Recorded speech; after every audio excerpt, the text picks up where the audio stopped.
is Asinine Radio. This is the weekly music podcast where every week we get into a different band, different artist, and we break down one of the records. We get into the music, lyrics, how it was made, and everything in between.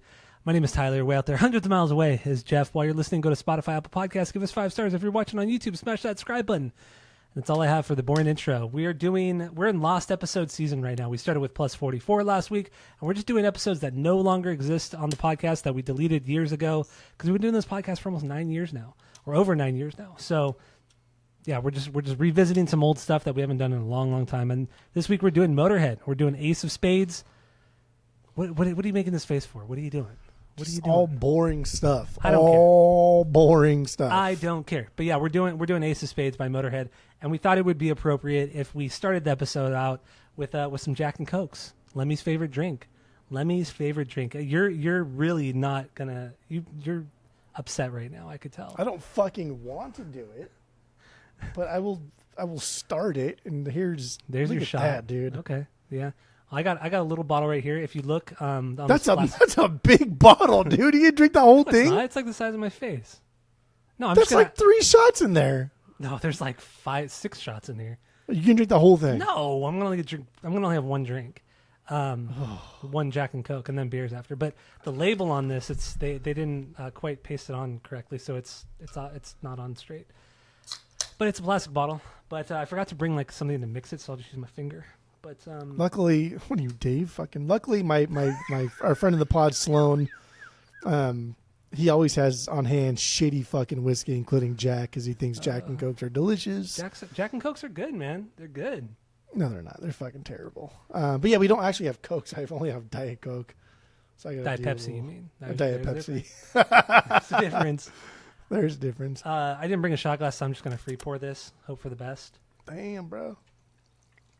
Yeah, I'm doing extra. I'm doing extra lot. Diet Pepsi in mine. It's like not even half. So, but there's a lot of ice in there too. So, let's do a little bit more for Lemmy. Bought a Coke. I never buy Cokes. Only have Cokes like once a year maybe. So fresh Coke, freshy Coke. You don't drink like any sodas? I do, but no. Diet soda. I don't drink. So like when I drink Diet soda, it's a big fucking deal. When you drink Diet soda, well, this is different. This is Jack and Coke. It's not a Jack and Diet Pepsi over here. Fucking guy over here. I'm stalling, fucking even sipping this thing. Oh man, I haven't had a Jack and Coke in fucking years. I've had a Jack and Coke since fucking Europe. That was legit the last time I had a Jack and Coke. In Switzerland, right? Yes. Yeah. Ooh. All right. What was that, 2008. 8? Yeah, when we were in Europe, yeah. Almost 20 years it's been since I've had a Jack and Coke. Here we go. Cheers to that. Prost. Kampai. Oh, that's something. Oh, that's good. Oh. That's good. I like Jack and Cokes. I like Jack and Cokes. That is tasty. Actually, when when in my glass? When Lemmy died that night, we went out and got Jack and Cokes too. When he died that night. Who's we? Me, Tammy, and Aaron O'Connell. Well, Aaron O'Connell, I had Jack and Cokes. Tammy had wine, but yeah, we had. Did Tammy and Aaron like Lemmy, or was it just no? Like it was just me. We're like, hey, let's go out. Hey, let's go out. Have some drinks and yeah. Did you tell them why you were drinking Jack and Coke? I did. Did they care? They did not care.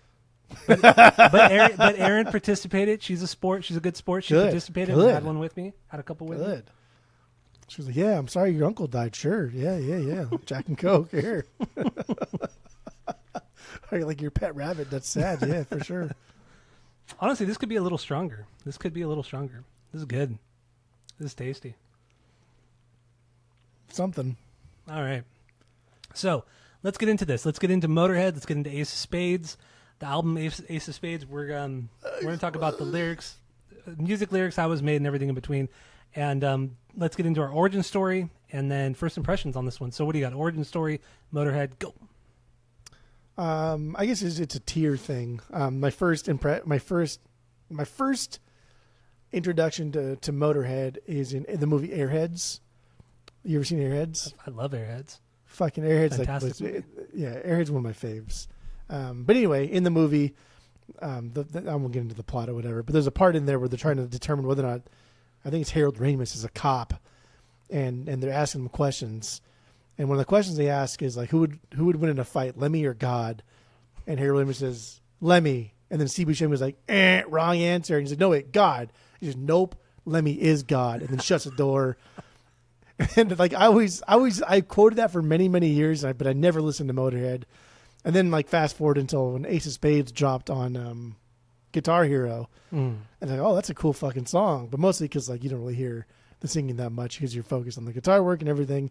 And then fast forward again until essentially like when we started collecting the vinyls is when I got more into Motörhead. Yeah. But even then, like I don't really give a fuck about this band that much. Whoa! What was You're that? like screaming. I don't know. It was next door or somebody out on the street. I don't know what. That wasn't Tammy? No, that was not Tammy. It kind of sounded like her, but it wasn't Tammy. It did sound like it was like that kind of wail that she does. When she goes, "Ty." Yeah. Was that like a cry for help kind of? Like, do you need to go check on somebody? There were like multiple people yelling. I don't know what it was. Oh, that was a yell. Yeah, it wasn't that loud. I don't know how the mic picked up so much of it, but anyway, yeah, and once again, so your origin story is kind of main origin story is also when we did this on the podcast back in like mid 2020. I think that's when we did this, like right before we started deleting the episodes from the old format. So yeah, so that's why we're doing it. But my origin story, I don't remember the first time I heard the band or Ace of Spades, but it had to have been like 8th grade. I remember seeing people walking around with Motörhead patches. I'm like, what the fuck is Motörhead? So I remember going home and downloading Ace of Spades and then just thinking, wow, dude, this shit's so fucking rad. It's so cool. I'm so cool. I like Motörhead. I'm 8th grade. I'm so cool.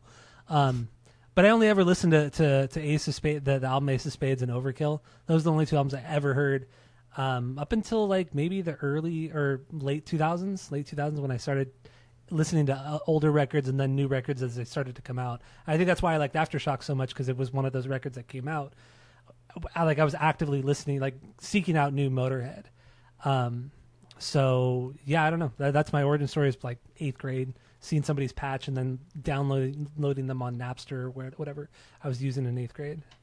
But you really cannot get into this Jack and Coke. That's it. Literally, that's all I'm doing. I'm done.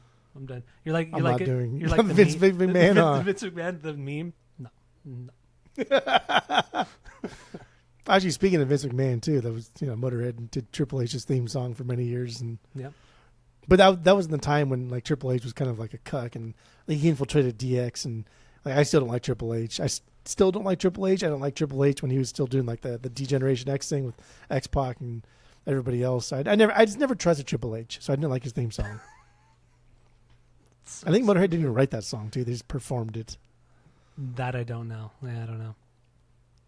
All right, so let's get into the first impressions of Ace of Spades. We'll get into some stinkers if we got them, and then just our bangers, and then just kind of the lore, or the hit, not even the lore, just like the history of Motörhead and Lemmy. So, what do you got with Ace of Spades? Go Ace of Spades.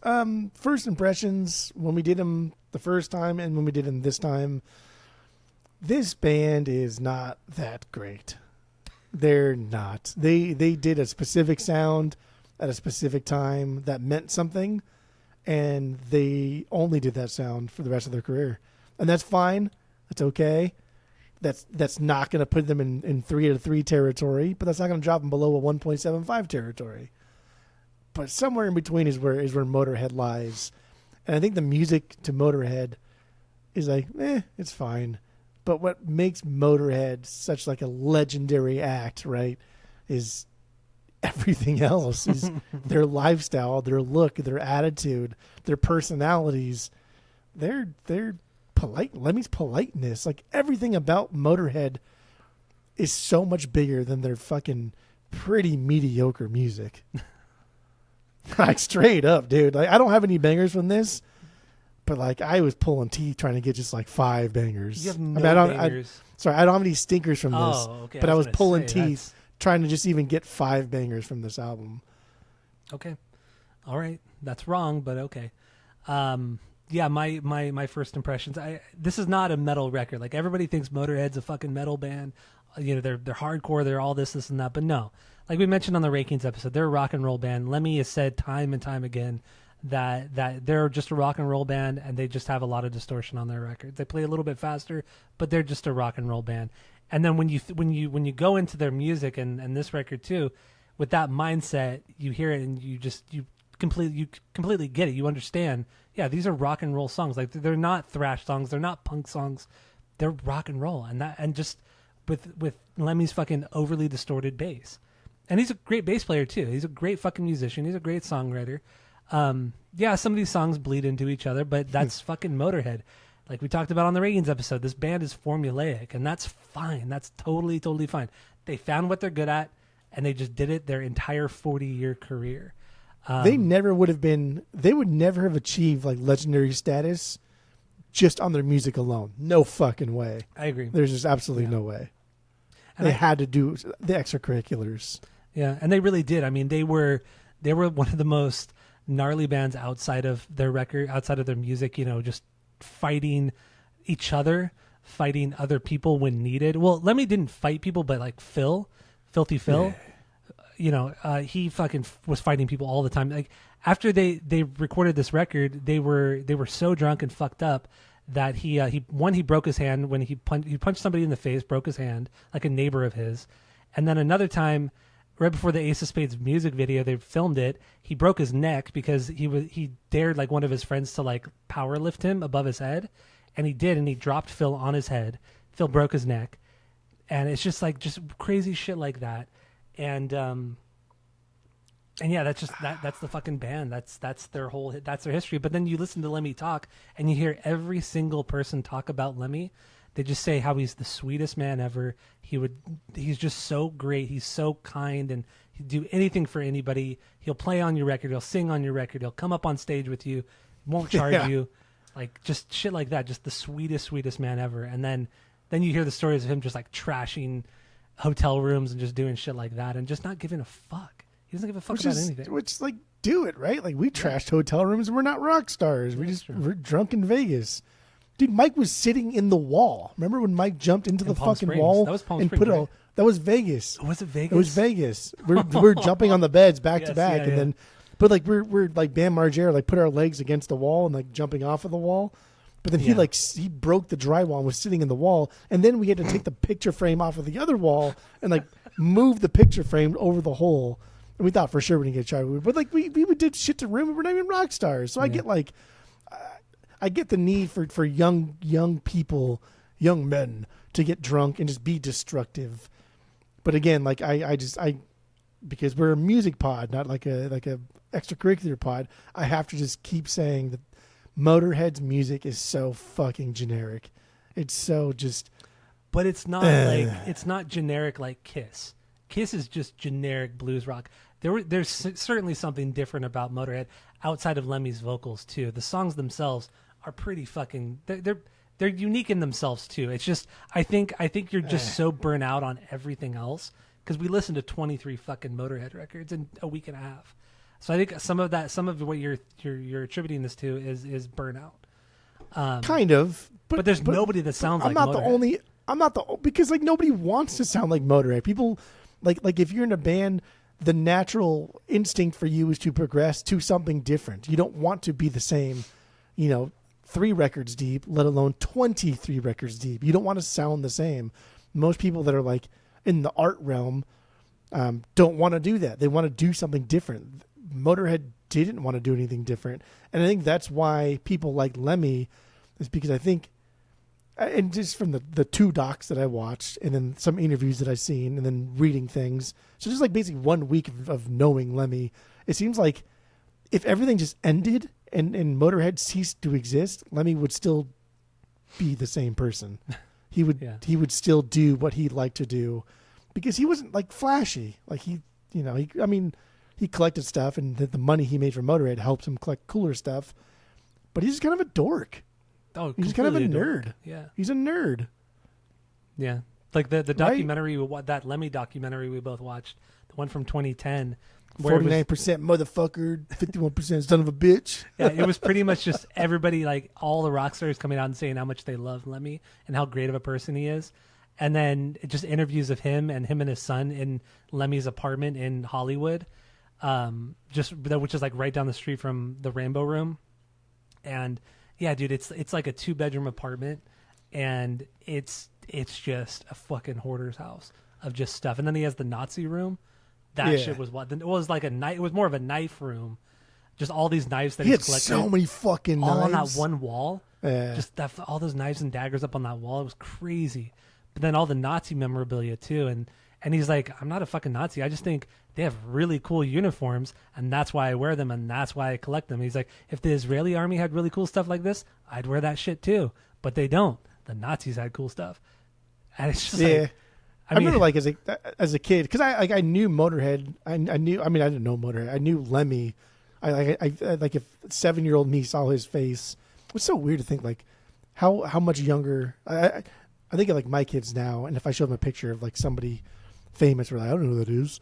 But like us at like 7 or 8 years old, right, watching like Airheads and shit like that, and asking like, who's Lemmy, and seeing like watching like TRL and stuff like that. Like we knew more then, I guess. Even though we didn't have like internet at our fingertips. But anyway, for a long time, I did think Lemmy was like a Nazi. I was like, dude, that guy, like like my brain's like, if you were like Nazi or collect Nazi memorabilia, that means you're a Nazi. Yeah. And like as the years progress or whatever, and especially like more in contemporary sense, like in the past 5-10 years, it's like, I think it's almost a point of pride to collect Nazi memorabilia, because it's like the person that has it didn't get it from somebody who was a Nazi. They got it from somebody who like stabbed a Nazi to death. Yeah. And like stole their shit off of their dead fucking body, right? And then like sold it to somebody else or made money off of it or gave it to somebody. And like that concept to me is fucking cool. There was that one, I'm not gonna say where we saw it at, but there was this one place you and I went to, and the guy there had those 2 medals from those Nazi medals with the swastikas and all that shit. And they were taken from like it looked like they were like equivalent of like almost like a Purple Heart in Nazi Germany. It was out in Arizona. I know, but we're yeah. We were there, and he had it, and he's like, I don't know what to do with this. Like, somebody brought it into the store, and I'm like, yeah, I'll take it. I'll pay you whatever for it, but I can't sell it. I can't sell it on eBay. I can't.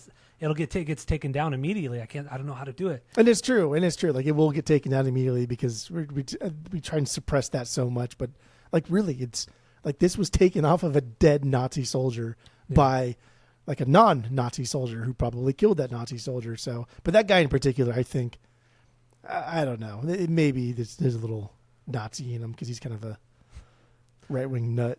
The guy who got it, or the guy who gave it to him? The guy who was showing it to us. Oh, okay, got it. He's definitely fucking conservative as fuck. but it was pretty neat, like being there and like holding like Nazi. It was almost surreal. It felt surreal to me holding that shit. Like, I should not be holding this, but I don't know. It's weird. It's such a weird feeling. But anyway, but yeah, I don't think Lemmy was a Nazi. I think he was just. I just think he just like didn't give a black shit. Girlfriends, and he fucking, he was definitely not a Nazi. Yeah. He just liked that shit. That's okay. Yeah, they did have cool uniforms. They did. Well, weren't the Nazi uniforms? Weren't they made by like Versace or something, or Gucci? It was some like massive like brand who made all their suits back in World War II and shit. Fucking Adidas probably made their shoes. Adidas, they did. Adidas used to be like a Nazi company back in the day too. I know. Like I mean, I think we talked about this before, but if my memory serves me correctly, and our historians out there, Justin, will correct me if I'm wrong, but I think like the Adidas factory was more like, hey, you should start. If you don't make shit for us, then we'll just kill you and find someone who will do it.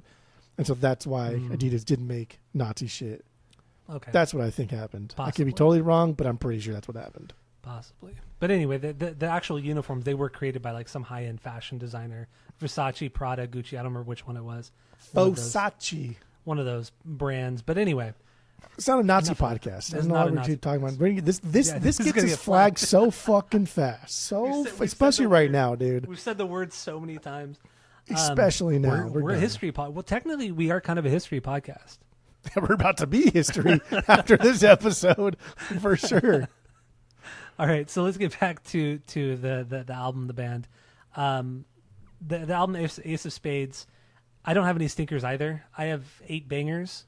I have 4 non-bangers, but they're definitely not stinkers. I wouldn't even call them filler songs. They're just solid songs. But I have 8 bangers in total. Okay. But anyway, What are your non-bangers? my non-bangers. Let me see my notes. Starting from the top. It'd be easy if you did the notes properly. I do. But you I just don't. haven't navigated to that section of my notes yet. Gotcha. I'm still in the rankings notes. But what are we doing? Are you scrolling as you're talking? Because like Yes. you either scroll really slow, I have a or lot you're of still notes. terrible at taking notes. Anyway, so my non-bangers, the chase is better than the catch, live to Chase better than win, catch, live to win. bite the bullet, and shoot you in the back. There you go. Okay. There you go. They're still great songs, but you know they just don't quite cross the threshold of being a full blown banger in FBB. All right. So okay, I guess we can just go over Bite the Bullet and Chase, because I think they're kind of like the same song. I mean, not the same song, but I think Bite the Bullet complements the Chase, because Bite the Bullet's faster and it's more aggressive, and the Chase it slows down a little bit for the record. Mm-hmm. And that's why I think I did go back and I researched on Discogs. A lot of the newer pressings have Ace of Spades as the opener for the side B, Which is and so weird. I don't like that. I don't like it at all. Yours is like that, right? Yes. Yeah. And I don't like that because that means I'm not getting the sandwich, the Motörhead sandwich of Ace of Spades and then closing with the hammer. Mm-hmm. Hammer's fucking a good closer. Ace of Spades is a fucking top-notch, beyond banger opener. Mm-hmm. Then when you switch them and you put, it's like, right, so like whatever song opens up side A and then I think Ace it's of Love Me Spades Like a opens up Reptile, side right? B. Yeah. Yeah, I think that's what it is. Reptile, yeah. But we're essentially closing with like the Road Crew or closing with Fire, and like they're still, those are bangers, but like come on, dude, those aren't closer songs. Yeah. And so I think that's why I was a little bit underwhelmed last time I brought Ace of Spades to the pod. But anyway, the two songs, Bite the Bullet, Chase is better than the catch. I think they would go better as one song. Yeah, I would agree with you on that. They kind of blend into each other as well. Even though the Chase is more of like a mid-tempo song, it's kind of sleazy. But honestly, the two songs could be one single song because they're only like 2.5 minutes long. They're not super long songs, but you make one long kind of epic, Motörhead epic. It would have been actually kind of cool. As kind of especially with the Chase, because the Chase, like if you started it off with Bite the Bullet, and like even like literally too, they kind of go up, they kind of go hand in hand. Bite the Bullet, like being their breakup song, you know, like he's telling this girl to essentially toughen up, like we're done. And the Chase is better than the catch. Is him going off and his response to like the hard party lifestyle, like he's still calling girls ladies and throwing out hints of being respectful. Because he was like everybody always said like, oh, Lemmy's super fucking respectful. He's very polite. But also, like, he's very upfront. Like, I just want to have sex. I do not give a fuck about anything else about you. I just want to have sex. I'd prefer if we never talk again. Like, that's it, right? Well, even like in that documentary, the Lemmy one from 2010, Kat Von D, she's like, Lemmy's like my dream man. Like, he's just amazing. Kat Von D. I mean, but she's a beautiful woman. Like, you can't deny that. She's a beautiful woman. Twat. But it's funny, you talk to other girls, like in real life, like Tammy and some other girls I know, they'll say, oh yeah, if you play an instrument, if you're like a musician, you're like automatically like sexy. Like there's no fucking weird. Lemmy's like the most ugly dude I've ever fucking seen. But and Tammy's like, but she's like, I get it. I get why girls love him. I totally get it because of his attitude. It's so bizarre. He's a musician, and for whatever reason, girls they just go crazy for musicians like that. I guess maybe I'm being a little bit sexist, but this is just my experience. I don't care. Lemmy's fucking ugly, and it's true. Like, no, I mean sexist towards the women. That's what I'm saying. I mean, dude, I don't know. Like we're very superficial, like human beings, right? Like everybody's superficial in some capacity. Lemmy's like objectively ugly. No, he's just ugly, man. Those two giant warts on the side of his face. Ugly. Like, yeah, he had that moon-shaped kind of chin face. He's just an ugly dude, but he ran with it, man. He didn't give a fuck, man. His style was just Lemmy. It was wild. It really was just Lemmy. He wore pants that are way too tight. Yeah, way too tight. And he just did not give a fuck. But he wore the tight pants before, during, and after all the tight pant phases. Like that is true. He never stopped wearing the tight pants. He never hit the gym. He never gave a shit about that. So when he took his shirt off, you're like, oh yeah. Like that was the dad bod before it was cool to have a dad bod. Yeah. That was a dad bod like decades. Are you talking about in before the it was cool to have a documentary? dad bod. Yeah, When he puts he's bending his hair over up in the towel. I was like, oh my god, bro! Like you are just an ugly fucking human being. Just like the male body is utilitarian. It's it serves a purpose. Yeah. We're repugnant and disgusting. That's just the way it fucking is. Yeah, it's true. Like the female body, on the other hand, is like this this work of art that God created for us. The male body, dude, is like we're a tool, a multi-tool at best, a Swiss Army knife, but one that's been like thrown in the mud and seen better days. Like Lemmy's body, good lord, bro. Yeah. And then in that documentary, Scott Ian from Anthrax, he tells a story of when it was like in the early mid 90s, they were recording at the same studio, the same spot as Motörhead, and there was like this video game poker machine or whatever in the lobby, and Lemmy was in there. It was a hot day in the valley, and Scott Ian, and he was always wearing these short shorts, and Scott Ian said they were like almost like a thong, but they were like Daisy Duke. It was like almost like a Daisy Duke thong. And he goes up, and the guys from Anthrax would talk about it and like, why does he wear that? Why does he do that? Blah blah blah. And so one day Scott Ian got the courage to go up to Lemmy and say, "Hey man, I'm Scott from Anthrax, whatever, blah blah blah. What's going on with these shorts? Like, why are you wearing those?" And he looks at Scott and he looks down at him. He's like, "Well, these are shorts. What you're wearing, those aren't shorts. Those are pants. Those are pants." He's like, I was just wearing shorts down to the knees. Yeah, they were bad. Like thrash kids didn't wear baggy shorts like Dickies. They were like down to the knees. That's an appropriate level of shorts. Like, yeah. And then there's a picture of Lemmy with those like short as Daisy Duke shorts. Yes. They showed in the I had a lot. documentary. Yeah. But and like that's a perfect example of like why everybody likes Lemmy. Girls, guys, us, everyone is because like the confidence, right? Yeah. Just like the dude just exudes fucking masculinity and confidence. Like, god damn. As much as I'll just shit on how disgusting he was as a human being, I would love to have that level of confidence. I know. It's unreal. Both in music and in life, right? Like for him to embrace music 23 albums later playing the same fucking song, but plays it with the same angst that he did on day one. Yeah. That's confidence. And then he played up until he almost died. I mean, the last tour with Motörhead, there were a lot of sets where he would only get 3 or 4 songs deep, and he's like, I can't breathe. I can't do this anymore. And they'd have to cut the show short, or they'd have to cancel shows because he physically could not do it anymore. And then he died after the last Motörhead show. He died like 3 weeks after the last Motörhead show. He died 4 days after he got diagnosed with 4 days after his birthday, 2 days after he was diagnosed with the worst possible cancer you could possibly have. Yeah, he had prostate cancer, he had cardiac arrhythmia, and he had CHF, congestive heart failure. So he died of those 3 things. He had diabetes on top of it, which diabetes is like the worst disease in the world. But he didn't go to the doctor for any of it until he's like, okay, I probably should go to the doctor now. Yeah. And the doctor's like, dude, you are fucked, man. And then 2 days later he died? Did I read that right? Yeah, it was 2 days. I think it was 2 days later he died. After he went to the doctor for like the first time. Mm-hmm. And because the doctor supposedly told him like, you have no chance. Like you got 2 to 6 months. You got 2 to 6 months if maybe. At best, if you're fucking lucky. And then 2 days later he dies.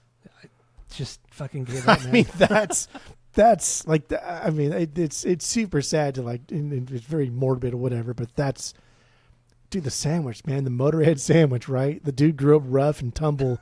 His dad left him early on. He's like, fuck that. And that's why he was really respectful to women for most of his life, because his mom had to raise him and his grandma had to raise him.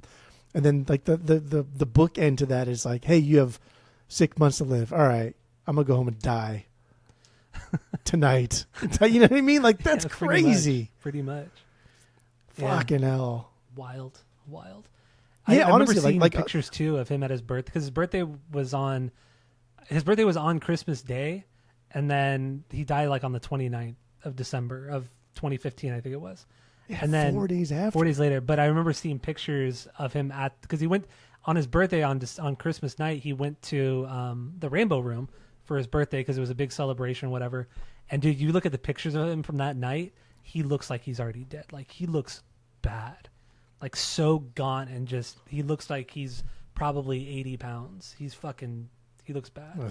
I mean, even in the Sad. doc, like, don't understand what the fuck he's saying half the time, compared to interviews he did in like the 80s, like the early to mid 80s. It's like Ozzy. Ozzy's the same way. You look at Ozzy Yeah. in the 70s and early 80s, you can understand every word he says. But Ozzy, like, you understood that he was like dying slowly, because we grew up watching the Osbournes. He was already fucked by then. But like Lemmy, like, slowly deteriorated, like, year after year after year. And then I watched Californication, but I watched the scene of him in Californication. I was like, yeah, dude, he already sounds like he's fucked up. Like, damn, dude, like, he's clearly dying. Like, come on. Yeah, whatever. So anyway, Yeah. Ace of Spades. God, I think this episode's going to be a lot of that of us kind of deviating into Lemmy lore and Lemmy stories, but like we knew the fucking guy. But I did know him. Anyway, let's get into. We talked about The Chase is Better Than the Catch. We talked about Bite the Bullet. Do we want to talk about some of the other good songs but not bangers, non-Bs? Yeah, whatever you don't have as a B is probably I don't have as a B. I mean, Live to Win, Shoot You in the Back. Those are the only two that didn't make my banger list out of the ones we already talked about. Okay, so let's do Shoot You in the Back. Okay. And we'll say Leave to Win, because that's one of my bangers. Shoot You in the Back. Yeah, this one's kind of like the flashy flair. Flashy, thrashy flair. But there's Flashy, no like thrashy flair. there was no part of the song that like hooks you. It's a good song. It's fast. It's very groove based. There's some great drum fills and solos, but there's no like Ace of Spades. There's no like one line. There's no like one thing that's like, okay, that's it. That's what I'm gonna latch onto, and then the That's whole true. song is good. Because that's what Motörhead does. They'll do like one thing, one little line, or one little ending to a chorus, and that's what automatically hooks you. Like Fire Fire. The thing that stands out is the gang vocals of them just yelling Fire Fire. Back That's and like, forth. like yeah. back and forth. Like that's the coolest part of the song, and that's what you connect with. Or, the We Are the Road Crew. Like that's all I remember from that song when you really think about it. It's just that there's these tiny little things, but Shoot You in the Back Okay. doesn't have that little thing there to just latch onto. I mean, I Still will good, say, like, we're grasping at straws here, because Yeah. outside of like Ace of Spades, none of these songs are true beyond bangers. You drink the whole thing? Yeah, it's good. You There's drink a the little whole bit, fucking, a little bit at the bottom, but I can't really get to it. like, is your mouth doesn't work or what? Oh, you can get to it, so you lied. So you're a liar. It's good. You Mostly drink the water. whole bottle of Jack? The whole fucking No, thing? no, I'm not gonna have any more, Jack. No. Pussy. Switching back to the Rockies, tapping the Rockies right now. So That's blue too. Did you pull that out right now? no, I pulled it out when we got the Jack and Coke. I don't think any song on this record is like a true blue beyond banger except Ace of Spades. There are bangers here, but Ace of Spades is the only beyond banger. So like Shoot You in the Back, it's fun, and a lot of these other songs are fun, but they're not like true beyond bangers. They're just like, oh, it's a fucking good one. Like, I'm glad I listened to that one. I think there's two beyond. Four beyond bangers. I'm gonna say there's four beyond bangers. Oh my god, There's four beyond bangers. And you went then- from 2 to 4. I know, because then I was just looking at my bangers again. I'm like, God, no, these are really actually bangers. They're But good beyond songs. They're bangers. bangers. Yes, I have multiple bangers, but to be like a beyond banger, something that's like defining, not just like Fire Fire is a banger for me. That's my 2B, but it's not any more than just like a couple parts here and there. So I mean, I guess we're done with Shoot You in the Back. Even though the lyrics are kind of cool in this one, I like them a lot. Yeah, well, so most of the lyrics are pretty surface level. A lot of it is just about sex, women. But they also loved westerns, old westerns. The Dollars trilogy, shit like that. Even the cover of the record was based off of old western movies. So yeah, Shoot You in the Back. It's just about what's the line? Hold on, where the fuck I lost my notes here. The It's line funny, too, 'cause was the cover of this is it's in like a dirt pit in the middle of fucking London. Yeah. It looks like it's in Arizona, like the way they're dressed, like the middle of Arizona, but like no, it's just in a dirt lot. dirt lot in London, and also the sky was originally gray. It was cloudy and gray out that day, so they took that out. They essentially photoshopped that out, cut it out, and put like a fake blue sky on the album cover. So that wasn't even the real sky. That's a fun fact about the artwork. But yeah, no, the lyrics here, it's about the Old West and like pretty much just a shootout. And Lemmy said, we were into cowboy movies big time. Shoot you in the back was like being a bad guy in a John Wayne film. No standing in the streets at high noon, just bang, you're dead before you even know it. That's more real to me. Fair fights are for suckers. That's a rad line. Fair fights are for suckers. and he'll go into like that whole motif too, like the Western motif, and he later on we'll get into it. But like it's not. He's not a bad dude. He's not a cool gunslinger guy. Like this is not Lemmy. He's kind of like a big teddy bear. He's kind of just like a goofy, I don't know, cuddly dude. Yeah. And so like this song isn't about like he's not saying here to be a villain. He's not saying like you should be a villain, but he's also saying like the rules don't apply to the villains. So like you shouldn't have to as a good guy either. Yeah. Like don't be a dick, but also don't be a victim type of thing. But he's not about to go out and like just like gunsling everybody and fucking kill people and shit like that. But he's also not going to fucking be a victim. Yeah. And that's kind he's of not going to just lay down and accept anything. He's just going to do whatever the fuck he wants. Yeah. So anyway, yeah, Shoot You in the Back. Good song. What was the other one? Live to Win, right? That's my 3B. Yeah, Live to Win is my other non-B. I mean, it's a really good song. But what do you think sets this one apart?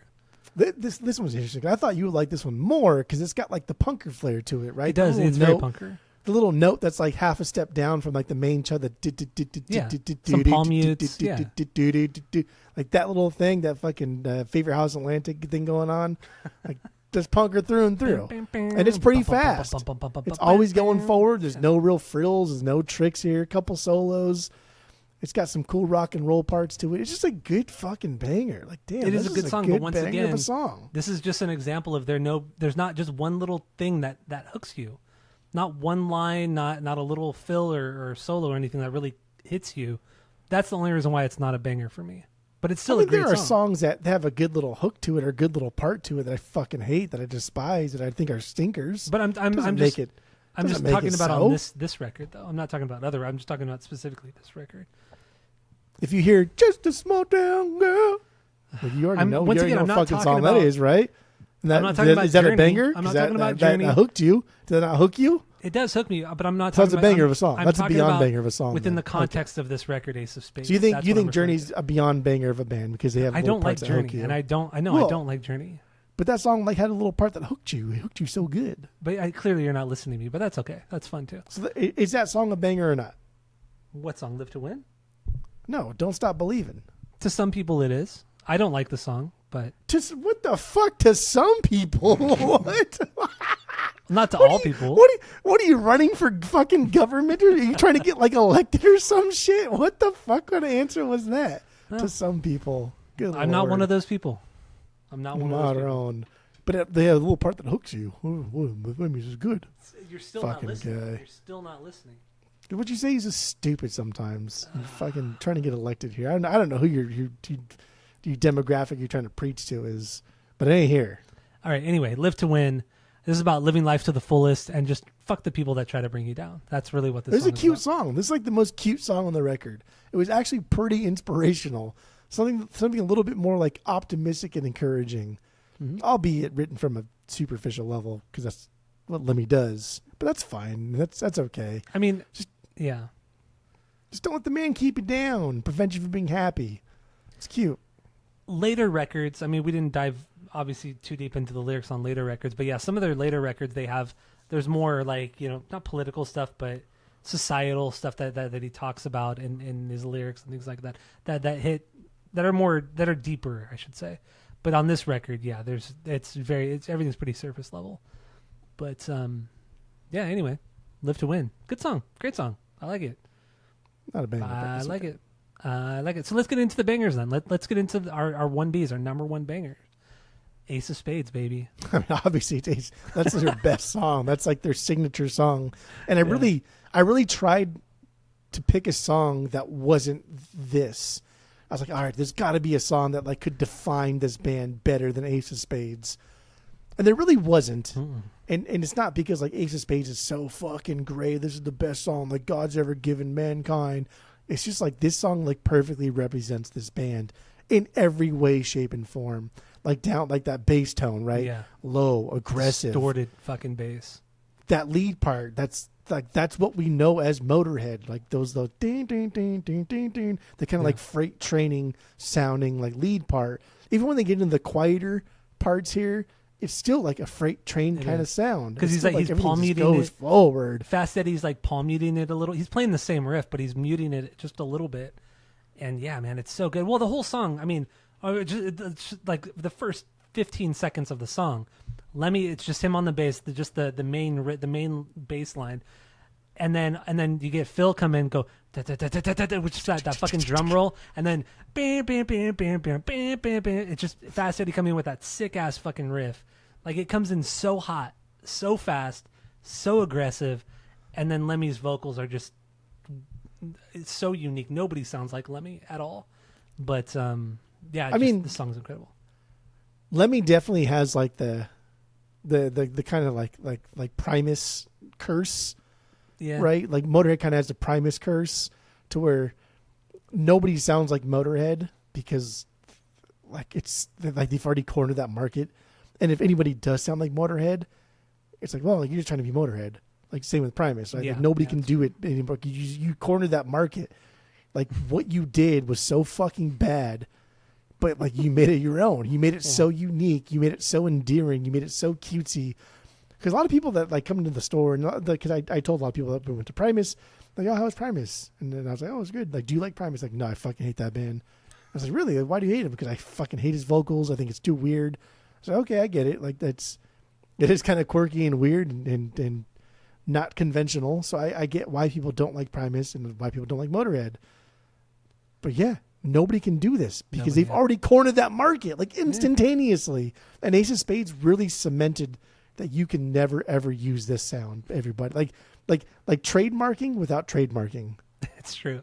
Even like, dude, once again, going back to how like cool Lemmy was, he also kind of trademarked the mic stand. You know, I fucking hate that so much. I almost suggested this earlier today that we should do this whole episode with that would have been cool. Actually, that would have been cool. With our mics like this the whole time, that would have been wild.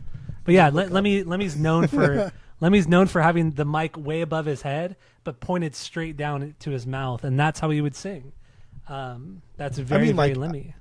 I think the reason he does that is because it's easier for you to do like Ace of Spades, but if you do like Ace of Spades, you could strain your voice a little bit more. Yeah, it's easier for you to do that kind of vocal delivery. So it's smart, but it also it doesn't look cool. It looks unique. But Lemmy made it look cool. Like anybody else who does it, it looks lame. There was actually a kid when we were in high school. He was like 2 years or a year or two younger than us.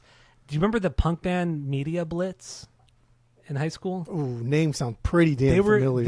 They were like straightforward punk, but the singer, little blonde kid, like short, little scrawny blonde kid, but he had big spikes, whatever.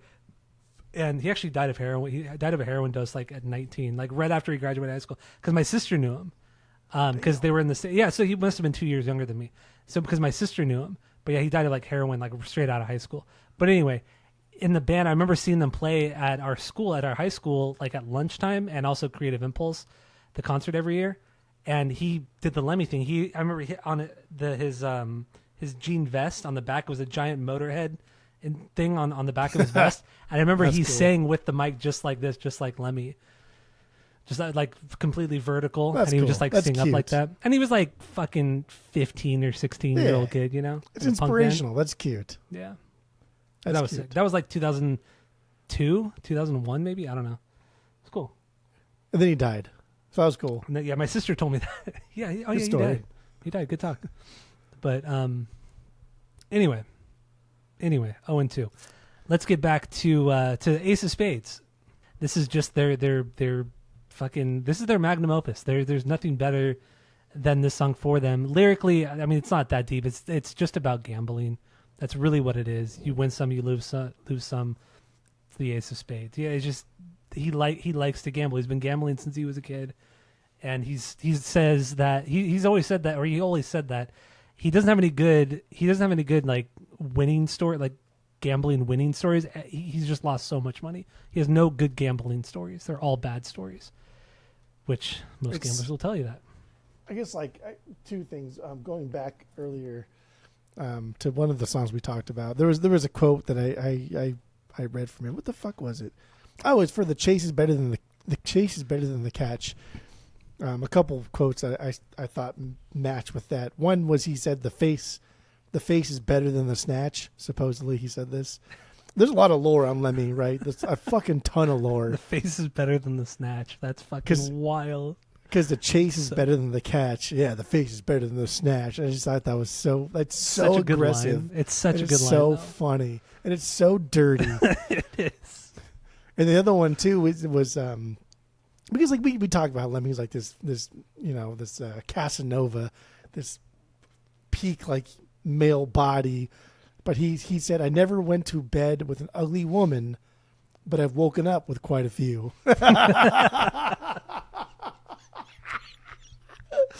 And that was like, oh, okay, all right, dude, I get it. Like you're human, you're human. Yeah. You're just a dude. Okay, cool. Also, and then what? Ace of Spades like that Ace of Spades is like their thesis statement. 4 or 5 records later, like this. 4, yeah. This is their we did if you don't on parole whatever, but that's fine. This is like the thesis statement. It doesn't just represent the band or their sound, but also Lemmy, live fast, don't have any regrets, truly through and through, don't have any regrets about anything, and it's cool. And I like all the references to table games throughout this song, and it's dude's a true gambler. He is. Dude's a true gambler. But then he also has said that he doesn't, when he gambles, he only likes to play slots because he doesn't trust. Oh fuck! What did he say? It was something specific. I saw that too. He doesn't trust the people in their hands. Yeah, it was something like that. He's like, I don't trust people. I only trust machines. I don't trust people in gambling or something like that. Which is crazy because I'm 100% the opposite. I don't trust machines at all. I know. And it's funny too because one of the most true things my stepdad ever said was because he gambles a lot. My mom used to gamble a lot, and like Renee gambles and Sloan gambles. I like to gamble, but I hate losing money more than I like to gamble. Yeah, I'm the same. If money wasn't a problem, I would be gambling all day. But then that's not the point of gambling. It's the thrill. It's the rush of losing. Yeah, I hate losing money so much. I But know. My stepdad said something a long time ago, like that was so true because he would always say how much he lost. I was like, damn, you lost a lot. He's like, don't forget, when people gamble, there are losers and there's liars, and it's so fucking true. Losers will yeah, I lost my shit. Yeah. But liars will say I didn't lose that much. They're the ones that lost more than the liar or the losers. Yeah. They just losers and liars. That's there are no winners. That's very wise. Very, very wise of us. It is. It's fucking wise, dude. And if you know anybody that gambles, and if you ask them, if you how much you lose, what happened? If they said, dude, I lost way too much, they're a loser. But if they say, you're not that bad, they're a liar. They're a liar. Sloan's a liar. Sloan's a liar. Sloan's a liar. Literally every single time you confront Sloan about gambling, he'll lie to you. I've never known him to tell the truth. Yeah, that's a liar. And Sloan's always chasing that high. I've never lost more than I think the most I've ever lost at the casino is probably $300. Most I've ever lost was $100, and I was devastated. But I've never won more than $100. I've never watched at the casino oh fuck yeah. Renee will lose. Renee will lose thousands. She'll leave and she lost $2,000. But then she'll come home and hey, here's what I won. Dude, what the fuck? And it's $8,000, right? She bets big, she loses big, but she also wins big. Yeah. And so I get that. Whatever, right? That's your thing. I get that. It's high stakes, it is, high rewards. It's a crazy vice. Cool. It's a crazy vice, but me nah. This is not my thing. Same here. Not a gambler at all.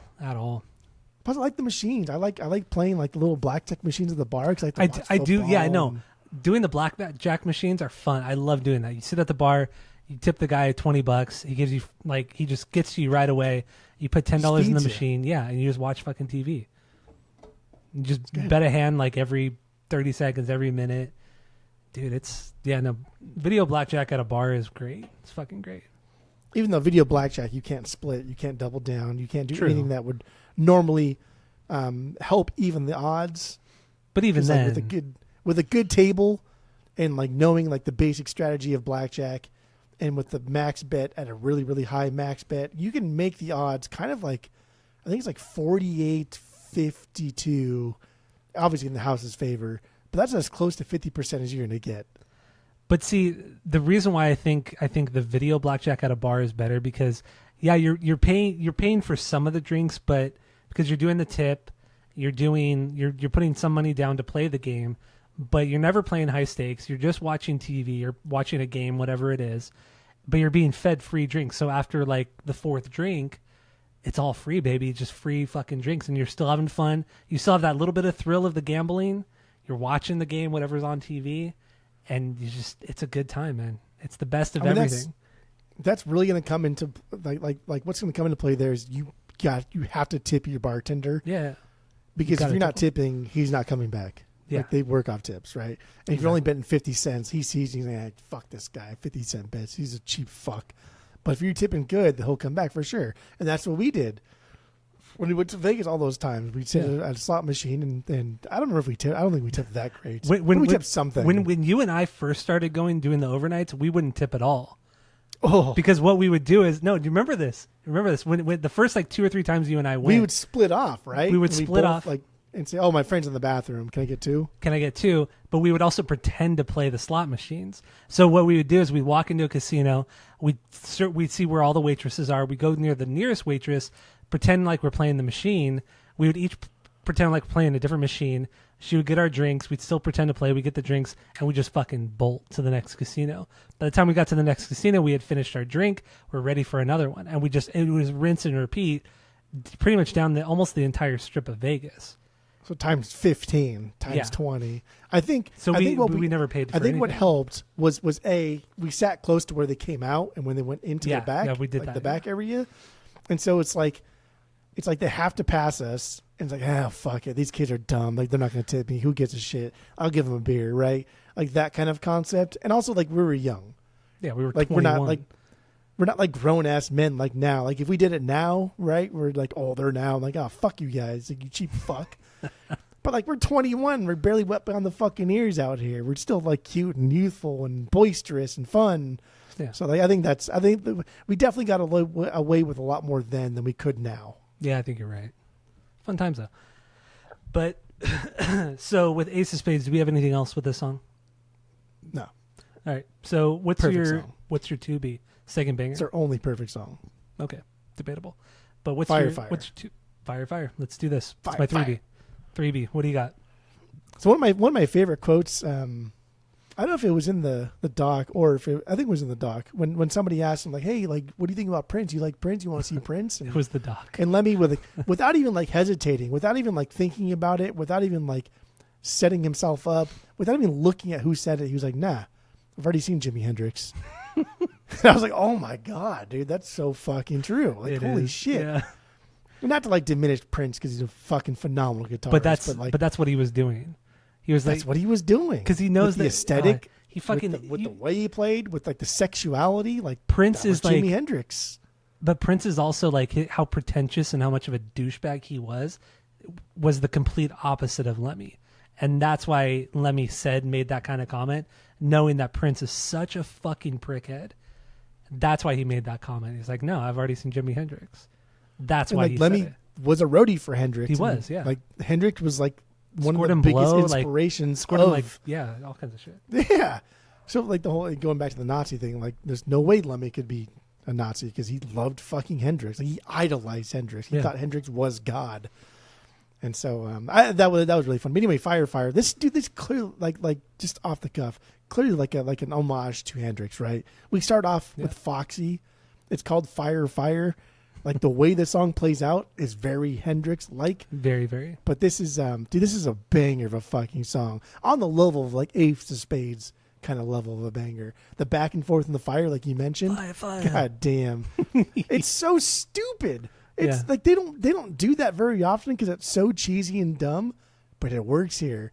And there's some fantastic feels. That drum lead going into the solo, or the Yeah. pure fun, pure adrenaline.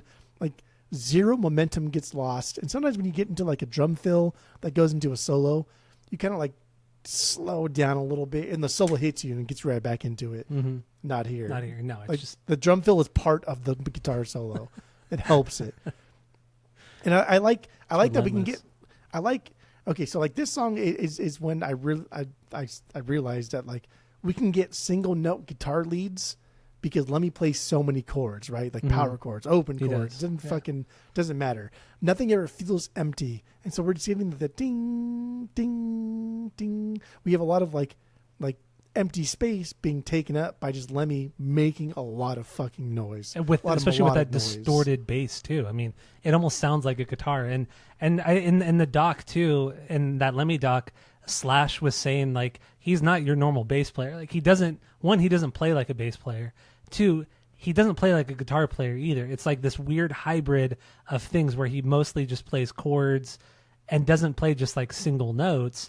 And he's all over the place too. Like at the same time, like Lemmy's bass playing was just it's unique. It's not the most complicated. It's not super technical, but it's unique to him. Not just the tone, but just his style of playing too. It's different. It is definitely him. It's definitely Lemmy. It's different, and like nobody can really do it like him because otherwise you're copying him, right? And it's such a contrast between like Les Claypool and Lemmy, like both unique, iconic bass players in their own right. One, right, is like a master at his craft, like this Victor Wooten kind of fucking guy, and the other is just like this punker who like etched out his own top 4 in Mount Rushmore because like, damn, dude, nobody sounds like fucking Lemmy. Yeah. Well, but everybody can. Anybody can do it. But he was kind of like he did it so early on. Where it's like it's another thing where like, oh, okay, well you kind of sound like Lemmy. Lemmy was doing this back in the early 70s with Hawkwind. He was even doing this kind of shit with Hawkwind, not as like crazy obviously, but he was still kind of doing a lot of the chord stuff with Hawkwind. But Lemmy has even come out and said, not in the doc, but like I've heard him say in other interviews that he said like I was a guitar player, but I wasn't that good. Like I could play the guitar. I play guitar in bands, but people are better than me, so I decided to play the bass because people need bass players. I could play the bass, and that's Hawkwind. He was a bass player. Yeah, that's exactly that's the example. But prior to Hawkwind, he played guitar in bands before Hawkwind. But yeah, Hawkwind, they needed a bass player. He joined. What did he do? 3 records with Hawkwind? 2 records and like a live record, some live stuff. Yeah, but 2 records. And the last song that he did with Hawkwind was Motörhead. Yeah. I like Hawkwind. I never listened to Hawkwind until we started collecting, but I really do like Hawkwind a lot. I think I've heard the Lemmy era, like those records, and they're good. But I feel like I need more. I need to hear more to really. Dude, Hawkwind's get good, it, man. To get it, Hawkwind's good. Hawkwind's like that type of prog band that like everybody liked in that era. You didn't have to be a pretentious prog lover to enjoy Hawkwind. Yeah, because they were fucking weird. They were just also bizarre. Speaking of the Lemmy doc, every person that was interviewed in that documentary spoke so highly and positively of Lemmy, except for one dude from Hawkwind, the saxophone player. I think it was the saxophone player from Hawkwind. Yeah. He was the only one that was like, yeah, Lemmy was kind of a shit person, blah blah. He kind of talked shit. He's like, he deserved to get kicked out of the band, which he probably did. But like the other 2 people from Hawk or 3 people from Hawkwind that they interviewed, they're like, we loved Lemmy. Like we just got outvoted. That's what it came down to. We just got outvoted. That's why he left. That's why he got kicked out. He got kicked out just because like he got arrested and he was doing dope. A different kind of drugs than Hawkwind was doing. And he was living way faster of a lifestyle than the normal prog kids in like the 70s were living. Because 70s prog is not about like a fast lifestyle and playing loud music and like doing the Motörhead thing. So, but like, damn, Hawkwind's fucking good. We should do Hawkwind sometime. But anyway. Better than Motörhead. Fire. Yeah, no, this is a really great song for its simplicity. But once again, Motörhead is about simplicity. I mean, nothing they do is outrageous, but yeah, I don't know. It's just an incredible song, and lyrically, it's just about having sex with a woman. That's literally the whole song, just having sex with a woman. Otherwise, Fire, great song. That's my 3B. So you said that was your 2B. My 2B is Love Me Like a Reptile. I love this song. Love Me Like a Reptile. Love that Me made Like your top a 10. Reptile. I did. Yeah, it did make my top 10 Motörhead songs. I just love the way he says, "Love me like a reptile, love me like a reptile."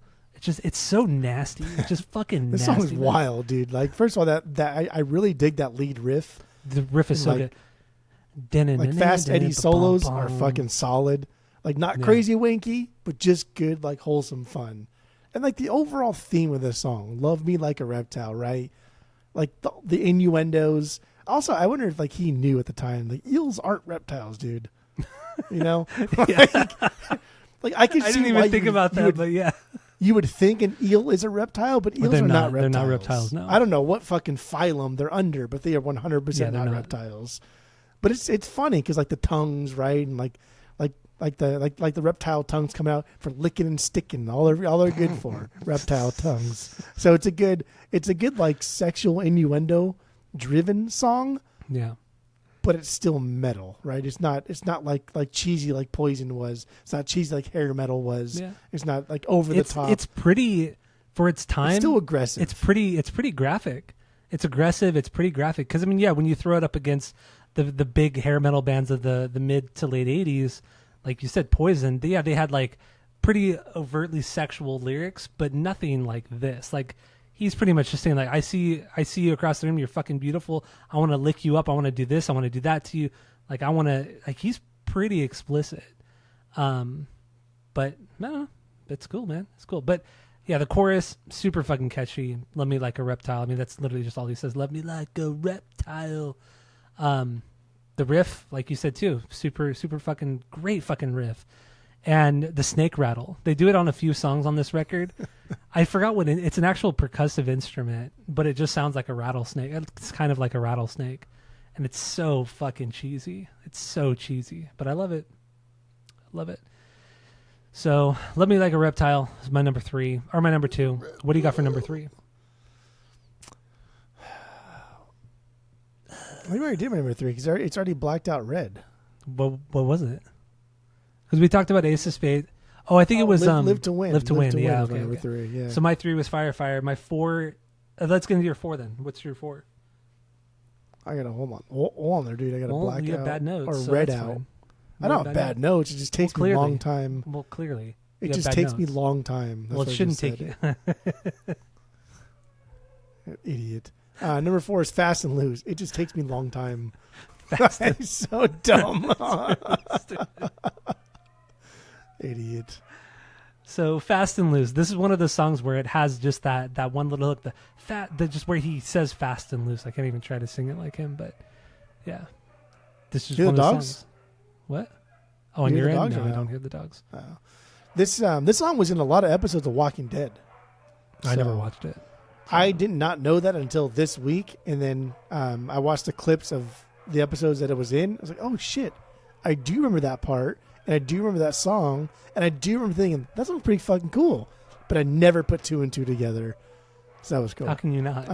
Let me use that. I don't know. I never fucking thought about it. But also, like, you don't think about a lot of things. I hear a little bit of Supernaut in the main riff of this one. Like the din din din din din din. Oh, okay. I hear a little bit of Supernaut in this riff, and I think that's cool. It is, it is kind of. It's a very groovy kind of riff. The whole song is has a very good groove to it, and Supernaut has that groove. I think there's a lot of shared notes. Yeah. I think the riff itself is. I think it's very similar. I think it's very similar to where it's like, okay, that's not like a mistake. I would hope that's just like, because obviously they like Sabbath a lot, and so they listen to that and like, let's do a little bit of something like our own. I don't know. It's cool. It's a cool song. It's fun. It's about leaving the bar drunk as fuck and just trying to bang. Getting a prostitute. That's really what it is. Getting a prostitute. Yeah, being wasted as fuck, getting a prostitute, taking her home. And, that's what it is. there's one line which I don't know. I really thought it was kind of clever, but it's not.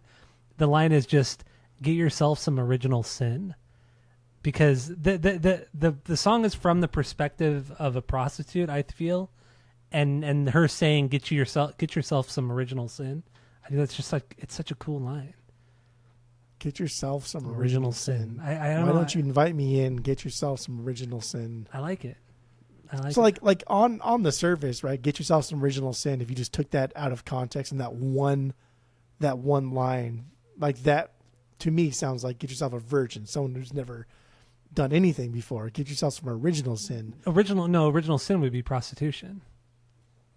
Oh, okay, like that's obviously not the oldest profession out there. Oh. Calm down, everybody. Yeah. Like obviously the people taught people things before prostitution. Well, of course, right? but it's always been calm down, everybody. That's the thing that people say. Like, no, get yourself some original sin. That looks like get yourself a virgin, like someone who's never had sex before. But the one before that, why don't you invite me in? So you're right. Like in that context, it does look like it's prostitution. I didn't think about prostitution until just now. You didn't really? Okay. There you go. I'm smart, so. I just, like 2:00 in the morning, baby. Like I know it's late. I thought he was just stumbling out of the bar. Like I'm fucking drunk as shit. Like, dude, come on. Out of all the times like we've been out and get home at like 3 in the morning. I don't know how we got home most of those fucking times from downtown Fullerton. I know, with no Uber, no Lyft. But anyway, anyway. So Fast and Loose. This is killer song. I don't know. We got 3 left. 3. Okay, let's run through. 4 left. We got 4 left. So let's. We are the road crew. We are the road crew. We are the road crew. My 5B. Okay. We are the road crew. But love the little takeaways. Supposedly, Lemmy wrote this while he's taking a poopies.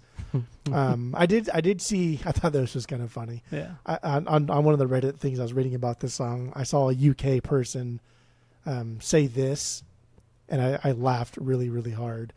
But he was talking about this, and he said, yeah, Lem always had a pencil on him, wrote lyrics on a fag packet and loo rolls. And I stared at the sentence for a good couple minutes, like, what the fuck? I was like, okay, fag, because they call the fag cigarette things, yeah. And then loo rolls. I was like, oh, toilet paper. Loo rolls. Okay. I thought loo roll. I thought it was like a like you're rolling your own tobacco. So like the paper, the rolling paper. Loo. Okay, that makes sense. Idiot, that makes sense. Dude, people in Britland are just fucking so dumb. They have no idea what they're ever saying. Do they even speak English over there? I don't even understand what I think they people in England don't say. even think. I don't even think they know how to. They're just. That's so fucking funny. I laughed really hard good. at that one. I saw another. Was it on his fag bag and loo rolls? Was that what it was? Fag packets. Packets. Like cigarette. Yeah. A cigarette carton. Or what do you call like a packet? Like a pack of cigarettes, right? A pack of cigarettes. Yeah. They call them fag packets, I guess. Maybe I don't know. Fag packs. Maybe this guy's just like Josh and Americans and making me do this and us do this. Yeah. And then I also saw another unsubstantiated rumor or lore that Phil was supposedly so fucked up and high during the recording of this song that he was laying on the floor stoned as shit, and that's how he played his solo on this one. That's how they recorded the solo, was him on the floor. Phil or Eddie? Up. Eddie, sorry. Yeah. Eddie. I believe Fast it. Eddie. I believe it. I mean, the stories you hear about these guys in the studio, like all 3 of them, they all say the same thing. Like, we were out of control in the studio, and the guy who produced this record, what was it, Vic McLean or Vic Lane? What the fuck? I can't remember the guy's name right now. But they liked him a lot because he put up with their shenanigans. He was very, very soft spoken. They didn't want to make fun of him or like beat up on him because he was diabetic. He didn't drink, he didn't smoke or anything like that. And they said that he would never yell at them in the studio. He would just he was very, very dry, and he would just politely say like, "Please, guys, come on, just stop, just like no more." And honestly, when I loved rock and roll music, but he loved the rock and roll. And when I was reading how this guy was, his attitude and the way he talked to the guys from Motörhead reminded me exactly of a friend of the pod, Justin. A friend of the pod, Justin, who's been on the podcast so many times. Justin's not diabetic, but Justin is so dry. First of all, he's so dry. He's hilarious, and he's extremely soft spoken. He will never yell at you, but he'll make you feel like shit after he says something to you. Which is so fucking. It's so bizarre because Justin has zero tolerance for bullshit. Yeah. But he's a teacher, so you know what I mean. So like teachers have the highest tolerance for bullshit, but when it comes to like friends and just like talking in like a normal capacity, he has zero tolerance for bullshit. And if he hears something that you say that is fucking dumb, he will speak up and he will let you know and he will voice his opinion. But he'll start it so condescending. He'll go, ha, ha, ha, okay. Like, okay, here we go. And then he goes into like why we're wrong and we're stupid. But he does it in such a way that where it's not offensive and it's so funny. But that's how I feel like this producer was at the time. Like these guys are fucking wild, and he was just the most just not timid but just mild-mannered person, and they loved him for it. Mild-mannered. They loved him for it. Yeah, apparently the guys in the band, all three of them were just out of fucking control, destroying things in the studio and shit. Oh, and then in the documentary, this doesn't have to do with this album specifically, but really how the band records records. So Peter Hook from Joy Division and New Order, he was in the documentary quite a bit, and he was talking about how New Order they were recording at the same studio as Motörhead, and Motörhead were doing the overnights. New Order were doing the day sessions. And normally, when you go into the studio, you level everything out for the next person that goes into the studio. Well, the guys in Motörhead didn't do it. They left everything at the levels that they normally record at. And Peter Hook was like, yeah, so we noticed that. And they were like, who was here last night? Like Motörhead. He's like, oh, fuck, let's plug my bass in. Let's hear how my bass sounds with Lemmy's levels. So Peter Hook plugs his bass in. Yeah. He played it. He's like, it sounds like absolute fucking shit. Ass. Sounds like ass. Garbage. And he's just laughing about it. It was all like in the most respectful way. But he's like, yeah, it sounds like shit. Like nobody could do this but Lemmy. Nobody can get away with this tone and this sound except for Lemmy. And Peter Hook is like obviously one of the most well-respected bass players ever. But in that same doc too, like Lemmy, he said, hey, like here's how a normal bass player plays his, and then of course he did like the doom, doom, doom, like a polka thing, doom, yeah, doom, doom. Yeah, like okay, bro, calm down. And he said, here's how I do my bass player. And then he turns everything up to 11, right? The Spinal Tap fucking thing. And then it just sounds like shit. Like he's playing like fucking like chords, like all this fucking shit. Yeah, I love it. Love it. That's cool. I never realized that. Like yeah, you level it out for the next person, right? Because that's just common fucking courtesy. Yeah.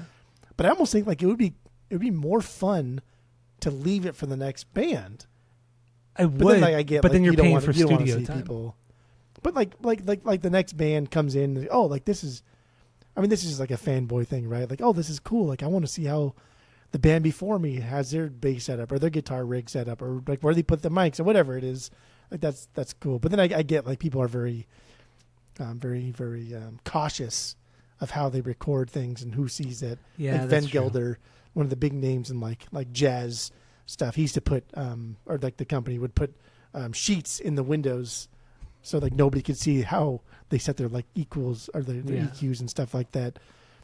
Very, very. Well, isn't that even what that Les Claypool interview that he did with Rick Beato? Les was talking about how he worked with some producer. I don't remember the guy's name. Big time producer from the 70s, and he was like, oh, it was the guy who produced Fragile from Yes. He was Les Claypool was working with him, and he's like, how'd you get Billy Squire's tone on, or Chris Squire's tone, not Billy Squire, Chris Squire's tone on Fragile? And he's like, oh, this is what I did, blah blah blah. And then he told Geddy Lee like, oh yeah, I met with so and so, and he told me what Chris's like what he was doing in the studio. I was like, what the fuck was it? I've been trying to find that tone for 40 years. What was it? And he was like, like that's the kind of thing it is. It's like people are so protective of certain tones, and then other people want to know how they got this particular tone. Like it's such a weird thing in the music industry, especially as you get more popular like that. I mean, just going back into like the Van Gelder thing, like this dude he was so paranoid that like whenever they would photograph like people in the studio, he would make sure to move like mics and move instruments around to where that's not how they're recording it. So when they took a picture of it, people couldn't be like, oh, wait a second, that's how. No, that's it. Because he recorded like a lot of like big name jazz musicians, and he didn't want to give up like his iconic sound, and that's why like Van Gelder in the runouts of vinyl. That's only how I really know this stuff is just because I've seen the vinyls and stuff. Yeah. His records are worth like substantially more money because his sound was perfect. So I get like why you want to hold a little bit close to the heart there, how you do things. That makes sense. It's cool though. It's cool. So yeah, We Are the Road Crew, killer song. Yeah, and Lemmy said, I mean, he wrote it in the bog, as they say over in Britland. They call the bathroom the bog. The bog. Took 10 minutes to write it, and yeah, he was part of the road. He was part of Jimi Hendrix Road Crew. Dude, the bog is such a disgusting word. It is, but it's such a cool name though. The bog. The bog. It's such a rad name. It's so rad. It's disgusting, but rad. The bog. Fucking hell. That's something. No Bloody churching hell. that up. Yeah. No churching that up.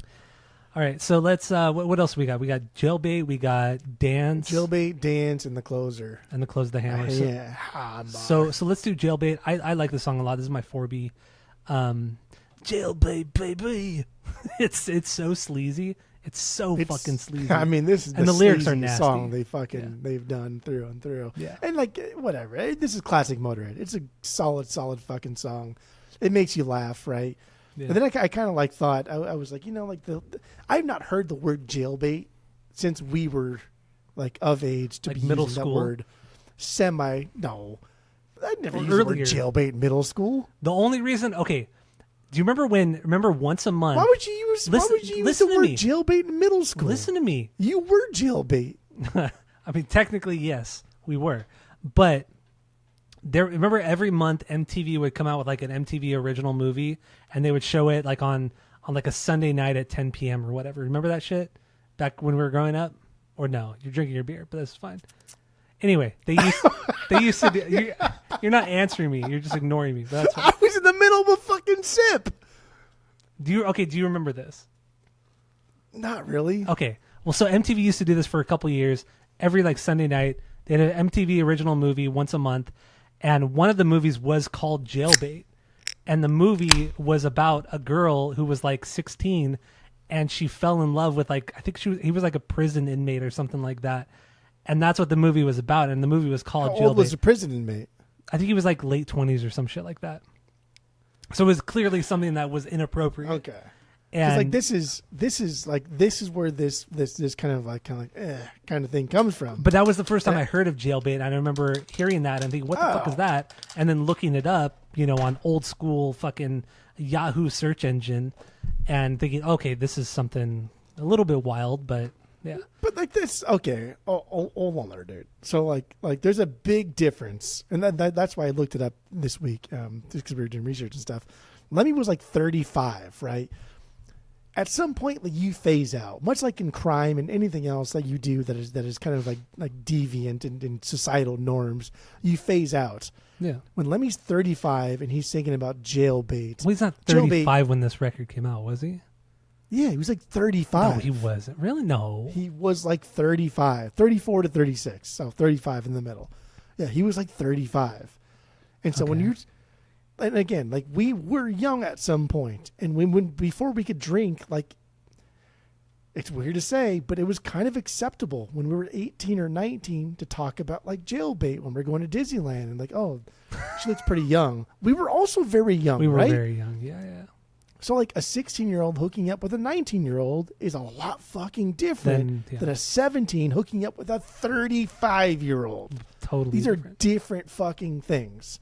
And so it definitely it was weird, dude. It was weird hearing him do this and sing about this because it is there's degrees of unacceptability. Like you can get over like the age different and like the age of consent in different countries and stuff is different, right? 15 to 18. 18's here. I think it's probably 15 in France because they're fucking weird. But what do I know? I bet you it's fucking 15 in France because they're weirdos. And they we people, we can drink wine at fucking 5 years old. Poo. Yeah. So it's definitely weird. But like then I think about like how like Lemmy's never, like no one's ever come out and said like, oh, Lemmy fucking did this or this. Like the cancel culture came in with the fucking a force, remember? Yeah, like a force to be reckoned with. But like nobody even like Bowie, dude. We talk about like Page, like all these guys. Like somebody has said something. I think these guys. I mean, Lemmy, yeah, was crazy that nothing ever came out. I'm surprised, but also like I'm surprised too. Going further back to to Aerosmith and Zeppelin, Bowie, all that kind of shit. I think there was almost like this weird like subconscious cutoff when it comes to it. Like I think if you were a rock star or a movie star, but before like 1980, it was almost like accepted. Like yeah, you did it. It was awful. It was gross, but you should have learned your lesson after that. You know what I mean? That's why those people never came out, because it's like, I think at that point women were like, women that were in their 50s and they're like, why, what the fuck do I care anymore? I was 16 when I fucking was a groupie. I toured the country with fucking Led Zeppelin and fucked all of them for a whole tour. But it was my decision. I was young, but I was done. Like, even like some countries have consent laws to where like if you're within like 3 years, it's okay, whatever the fuck it is, right? Statute of limitations. I mean, I don't think there's a statute of limitations on like murder and rape. I don't for think rape. there is. Well, that's what Bill Cosby did,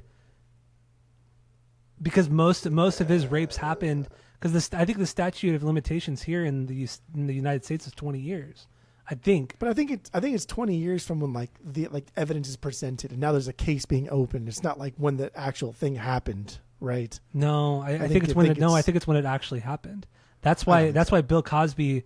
He could have had way more against him, but because most of it was done in the 70s and 80s, a lot of it was dismissed. And there's no evidence. Well, yeah, and of course, yeah. In the end, there's no evidence. It's all hearsay. There's no text messages. Yeah, there's no, you know what I mean? There's no like surveillance, whatever. But like, I think this is like borderline fucking weird. This is borderline weird. But I think because like we have not heard anything super weird about Lemmy, and I think because people have always spoken very highly of him. And like just like nobody has come out, especially during like the whole fucking Me Too movement and everything else. So I've like Van Halen too. That's always the one that always fucking surprised me. Like how? Like, no also fucking way. The rumor is that David Lee Roth is gay, and like the whole women thing was always a facade, and he never actually slept with a lot of women. It was mostly just a bunch of dudes. So Elton John was fucking married, bro. But my point is like men are either way. But my point is men are less likely to come forward if they've been, raped and things like that. That's the point I'm making. And the rumor has always been that David Lee Roth is gay. Even back in the 70s, but the woman thing was always a facade for the Van Halen image, for the David Lee Roth image. And that's I find that wrong, because there's only so long you can go in that kind of like band without actually having sex with a woman, until your bandmates realize it, until the roadies realize it, until somebody realizes it and then opens their mouth. There's no way. Yeah. Unless like you're actually having sex with women in front of people, because like, dude, come on, these are like band guys, right? They're having sex in front of each other. Like that's what happened. They're doing that. Yeah, they are. Yeah. That's what they're doing. And then how many stories over the course of this past week and a half, how many stories did you read where someone has walked in on Lemmy doing something like, okay, that's fucking weird, bro. Or even like in full Nazi attire having sex with some girl. Or even the in the Lemmy doc that you and I watched, he was sitting next to his son and he was like, yeah, we traded girlfriends once, No, they traded mother and daughter. Oh, it was mother. Yeah, that's what it was. Mother and daughter. Yeah, that's what it was. Yeah, and that's when I realized, I was like, dude, like Lemmy's not a normal person. I mean, like, whatever, dude. That's you were not raised normal, therefore you are not normal. But like, I don't know. Going back to the jailbait thing, at some point you phase out. At some point you see like young people as young people when you stop seeing them as like sexual partners. It's fucking weird. It is. Jailbait's damn close to that. Still a great song, but like it's damn close to being unlistenable. But it's so catchy. It's close. Has a great swing though. Great swing to the song. It's actually outside. If you take the lyrics out, it's a fucking solid fucking song. Yeah. So, all right. So let's get into Dance. We got just Dance and the Hammer left, and then one other song I do want to mention, but Dance. Let's get into this. This is the most rock and roll sounding song on the whole record. Sure. It's the most innocent sounding song. It's very rock and roll, lyrically, musically. It's just rock and roll. That's what it is. Just Fuck innocent. guys, let's dance, baby. Yeah. Just and honestly, you could Goofy chorus. you could throw a stand-up bass into this. Like take Let Me Out, throw a stand-up bass, and dude, I feel like I'm fucking in 1961. That's what it is. So it's a cool song. This is a lower tier banger for me. This is my 7B. Same, But it's not a B for me. It's still a B, but because it's great. But it's pretty It's straightforward. It's like when CCR would do John Fogerty would write a bunch of great songs, then they do the one cover, like the one rock and roll cover, and it's like you have all these fucking great lyrics, all these great fucking songs, and then you throw this one random cover in that fits in the context of it all, but everything else, it just doesn't make sense. And this is what dances to me. It's like it just doesn't fit in the context of this fucking record, the world of this record of the band. But anyway, the hammer, the closer. Let's get into this. Hammer. This is my 5B. This is my last of my true Bs. This is Again, the last I of my like Bs too. I like the sandwich that Motörhead does consistently. Banger of openers. They have like the Foo Fighter effect. Where like the Foo Fighter effect, right? They have like at least one song on every record that's pretty fucking good. But the rest of the record is like whatever's. But like Motörhead takes it a step further, and they have the opener and the closer, and they really work hard at those two things, and they make them really fucking good. And everything in the middle is just like, this is good fucking filler.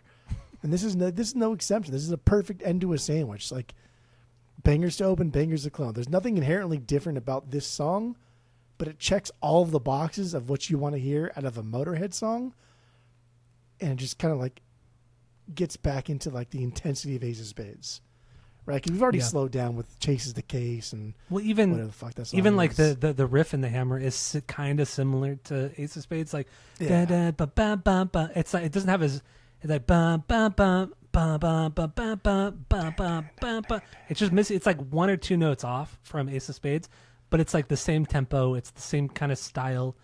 But I agree. It's a great closer to the record, and it does sandwich everything in. And I don't know. I think it's a great fucking song. Great closer, great ender. But there's not. I don't think there's too much to talk about on this song. It's pretty straightforward stuff. It's everything we've already heard, but just wrapped up into one quick fucking song. That's what it is. That's it. It's good. So one last song I do want to talk about. It's a bonus song. Please Don't Touch. I love that song. So I forgot the band that they did it with. Not the Vibrators. It was Plasmatics. Plasmatics. Was it Plasmatics? I mean, I assume so. I didn't listen to the song, but they have a history of Plasmatics. I don't think it was the Plasmatics came a little bit later, I think. But anyway, the Please Don't Touch song. God, dude, that song is so fucking good. It almost made my top 10 playlist, my top 10 Motörhead playlist, because I do love that song. It's fucking great. But I just wanted to throw that song out there. But anyway, yeah, let's wrap it up. Let's give our final thoughts. Let's rate the record based off of our world famous 3-point rating system, where 3 is a perfect album, 2 is a good album you're going to continue to listen to, 1 is a bad album but give it a shot, and 0 is the worst thing you've ever heard. What do you got? Go.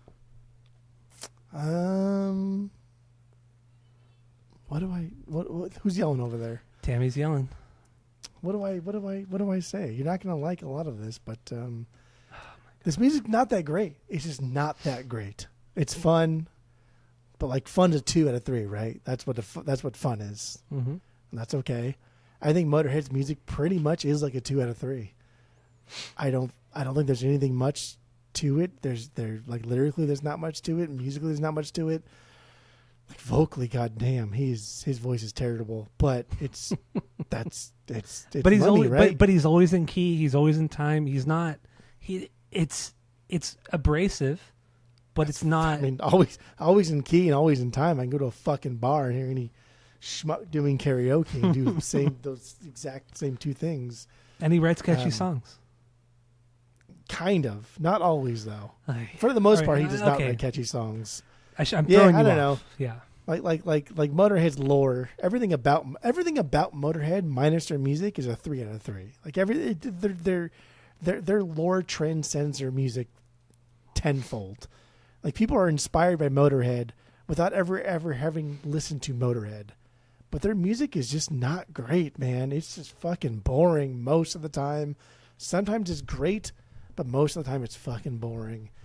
And 23 records after the week and a half that we listened to them. And I split them up too, and I really tried. Yeah, and I was like, you do didn't go people like this record a chronologically.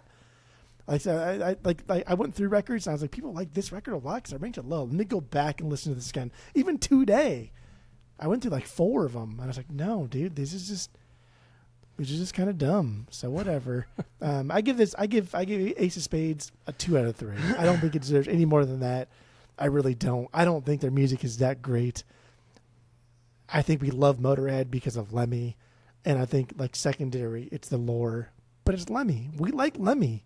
Why do we like Lemmy? I don't fucking know. But we like Lemmy because he embodies metal, he embodies rock and roll, and he's just a cool fucking dude through and through. But right. 2 out of 3, dude. 2 out of 3 that's something, dude. That's something. All right, so yeah, my final thoughts. I think Motörhead is one of the most unique bands of all time. You know, there's literally nobody that sounds like Lemmy or Motörhead in general. I mean, you take Lemmy out of it, no band sounds, just musically, there's no band that sounds like this. Yeah, there's rock and roll and all that, but nobody did it this way. It's innovative in that, you know, it's just so fucking different. It has the melody, it has all of that, but it has the angst, the aggression that led to thrash metal. Like, there was no Motörhead, there would be no thrash metal.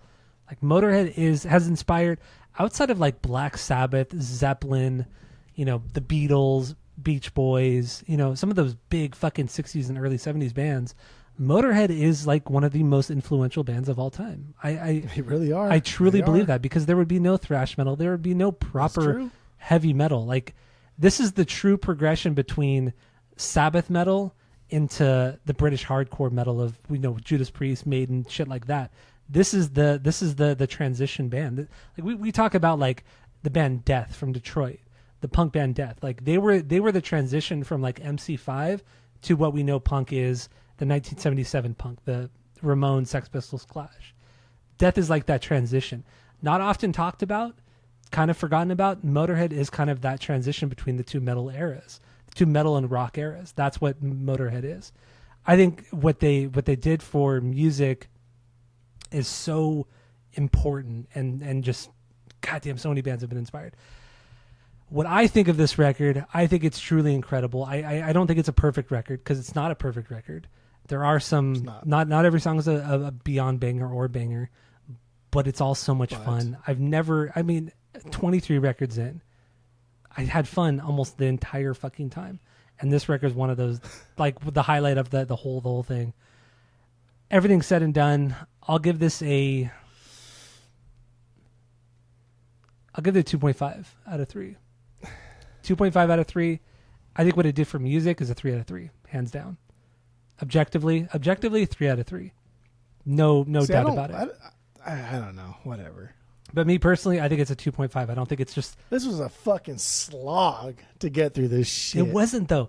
God, dude, damn. it was. I don't think it was a slog. Outside of like the 6 songs throughout their whole 23 records, it was not a slog. I enjoyed every part of this. I listened to every single record with cans on. All 23 records with cans on. That's like my new thing now. If I had nothing better to do for my entire life, then maybe I would also do that. Well, I do it while I work. So when I'm not on the phone with clients, I'll just put my cans on and I'll just throw on fucking whatever we're doing for the week, and I'll just do what I need to do. That's what I do. This was a fucking slog. This was the most difficult listen through for me we've ever done. Ever. Shut the fuck up. We just did Stained in Puddle of Mud like 6 months ago. Oh, there was like 6 records. This is like 64 records, and they were all exactly the fucking same. 23. But anyway, so yeah, that's our ratings. That's all we have for this episode and this part. So keep listening. We're in Lost episode season of the podcast. We got 2 more episodes left of Lost episode season, and then we're going to move on. But yeah, thanks for listening, and that's it. That's all.